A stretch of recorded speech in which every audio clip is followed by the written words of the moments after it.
Choice is for Mr. Baumia. It can't be wrong if it is his choice. So let that be clear. And then two is whether we like the choice or not is irrelevant. The issue, therefore, should be whether, in the scheme of things, politics is strategy, it is calculation. So it is not about whether even he likes him or not. It is about whether, in the calculation, he made the right choice to achieve his goal. I think he hit it spot on. Everybody can talk. Have you ever come across a choice like this, which people didn't have anything to say about? So everybody can talk, and the irony is that the people who he's campaigning against are the ones trying to advise him.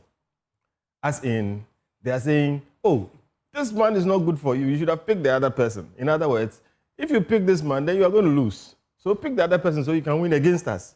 Clearly doesn't, wash. So let those fundamentals be clear. Then you have what is being said everywhere. NAPO is arrogant. You know something?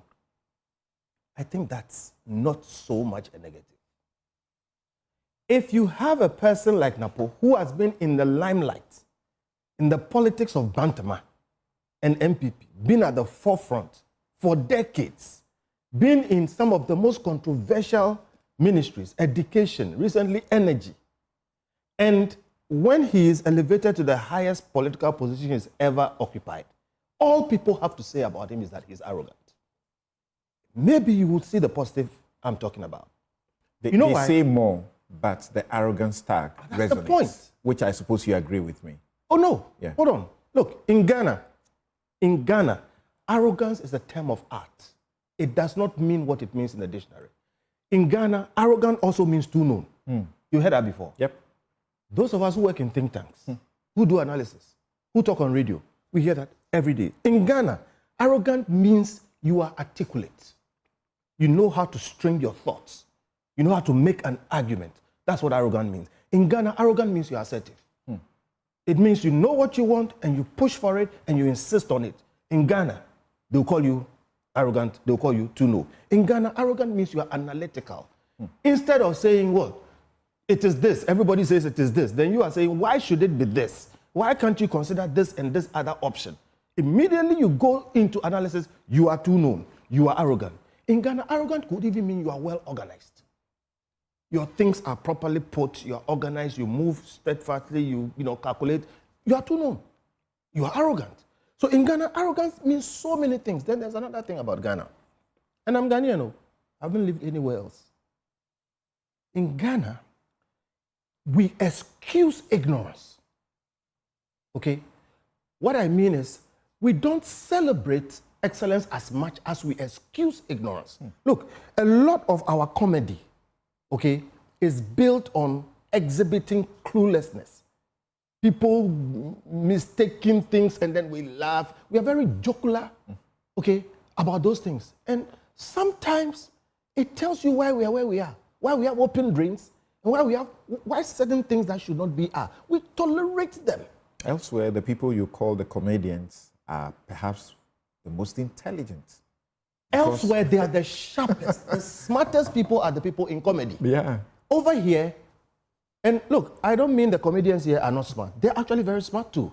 But over here, you realize that even the smart comedians have to dumb down, okay, to exhibiting ignorance. And you know what I'm saying? I'm very being careful not to sound insulting, but I'm making a point that if somebody calls you arrogant in Ghana, don't get too offended. Just check yourself.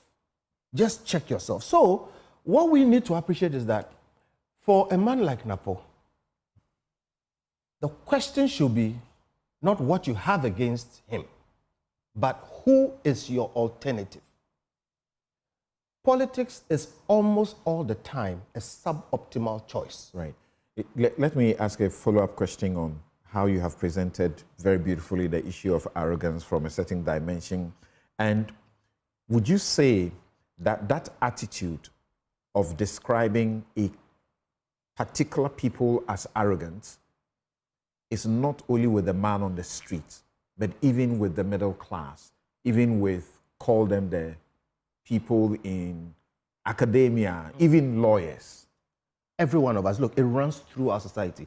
There's a certain level of intolerance, okay, for analysis and meticulousness. I know because I work in a think tank. People want things quickly. Oh, please, you're book long, you're talking too much. All these things, let us see what There's is something to say about everything and anything. Oh, look. So we need to face up to some of these things. We really need to face up. We like copying things. Okay? We don't like sitting and analyzing why did they do it, why this, why that, why that. So, and it runs through. Look, a lot of times you see policies put out. You see things, pushed out. And you ask yourself, I always ask, where is the policy brief on this? In other places, the ideas start, people write papers, they are compressed, somebody edits them, and then it goes into another place where they draw out a policy brief. They give pros and cons. They do analysis, financial analysis, impact analysis, before things are put out. So when you see something being put out, it's been processed over time. Over here, boom, and we are gone. One of my interactions with NAPO, and I'm saying this to show that I'm not all, about it, was about free SHS. When free SHS came out, we took it to task, we, analyzed, and we said, it's a great idea, we want free education, but if you go this way, NAPO was one of the people who resisted us. And I'm saying this because I have also come across what people say is arrogant about NAPO. Okay, I remember, I won't go into the details, but he just dismissed us. You people, you are always complaining about everything, that kind of thing. So I have my beef about NAPO. But let me tell you something. NAPO executed free SHS to a T. To the point where what we said was going to be a problem, review it, needs testing, the things we're saying and we're told were too known, let everybody, is what we are discussing today. It is NAPO who executed it. From a certain point of view as a strategy person, I respect NAPO for his ability to execute, even in this environment. That is why he's called arrogant. Do you realize that, or do you admit or accept that the arrogance tag, if NAPO is cast in the mold of Akufo-Addo, that what is perceived as arrogance is not exactly arrogance, but it is what you stated first, the first category, people who know their stuff, people who are assertive. That's how most of us growing up and knowing the Akufo-Addo and studying law, and law students wanting to imitate him, including how he keeps his handkerchief. People said he was arrogant, arrogant, arrogant. Do you accept that that tag affected his attempt to be president? Yes, I do. For all the times he failed? I do, because one of the things about Ghana is that we like nice people, even if they are not effective. Across our history, I won't go too much. So yes, that affected it. But again, he managed to push through it. So I always tell people that Nana Akufo-Addo convinced us that he was the best president we had never had. As for how the performance went, that's another matter. But it was a tag, maybe he earned it because of all those things, styles and things. Maybe he earned it. But you see, I don't think that should stop anybody from really achieving what you have to achieve, which is where I also think NAPO's effectiveness comes in. Look, success is the best revenge. And I've explained why people call people arrogant in this country. But in the Ministry of Energy, until recently, the lights had stayed on. And even recently, I took a lot of heat by saying this is not Dumsor, because I know what Dumsor is. What we got is bad, okay? But it was not the same. And I'm saying that, given where he has served, NAPO should have far more things coming at him of substance than just arrogance. So that tells me that there's something positive about the man. It also shows that the person who picked him is not just listening to voices. He did his analysis and has come to the conclusion I've come to, that show me your alternative to NAPO. And if you show me your alternative to NAPO, then we can discuss who is arrogant, who is effective, who is a better choice. Because politics is almost always a suboptimal choice. You don't get what you want. I will shortly